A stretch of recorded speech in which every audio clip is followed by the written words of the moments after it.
Hey, so I have done the alcohol experiment. I've been AF. I've been alcohol free for 30 days. Now, what do I do? Well, depends on you. I know it sounds like everything I say. Hey, you do you, and it depends on you. But that's absolutely 100% the truth. When you are living out loud life, you are authentically showing up as you, and you are not me, and me is not you, and hers, and all that. Ain't nobody the same. We're all designed with our own fingerprint and our own pathways, our own lifestyle, our own previous experiences. So I can give you a couple suggestions about what your next steps may be, but you got to do you. So after you've done the 30-day alcohol experiment, it depends on where you are at. Have you had a mindset shift? Like, are you still getting data points? Are you deciding that you want to moderate? Are you going 100% alcohol free? Where are you in this process? For me, when I did the alcohol experiment, I had a mindset shift. Like, the desire for the drink was gone. I no longer had that.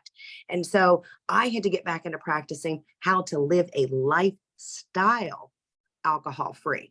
So in an instance like that, where you've had a mental shift 100% and you are wanting to live alcohol free, you got to learn to practice all these new things. You're going to have all these new experiences. You're going to have a wonderment of firsts. Like, you're going to have your first birthday, your first holiday, your first date. You're even going to have your first sexual experience. I mean, like, everything is going to be a new version of you. So in that case, when you are living alcohol free after you've done this 30 days, you might want to consider either getting a coach, working one-on-one, so you can dig a little bit deeper. Now that you put the drink down, you might want to find out behind it why you had originally picked it up. And a coach is great to do this, because when you are working with a coach, it's all about future forward movement, and it's about things that you can do forward. So it's not going back in there and going like, oh my gosh, let's revisit everything from the past about why I picked up the drink. But you've already picked up that awareness when you did the experiment. Like, for me, I picked it up because it was the role and function for emotions. It was a coping mechanism for like, how to avoid life or do it. So I needed to learn how to do life. And in that, I focused on healthy coping mechanisms. And I did that with like journaling. I looked into ways that I could self-care for my body. I hit all kinds of different ways. I took classes that I did this. I spoke with others who were already on the path. Again, coaching. I got with coaches. I learned more. I got in the community. I talked with others who had already been a step ahead of me. That's a great place to be.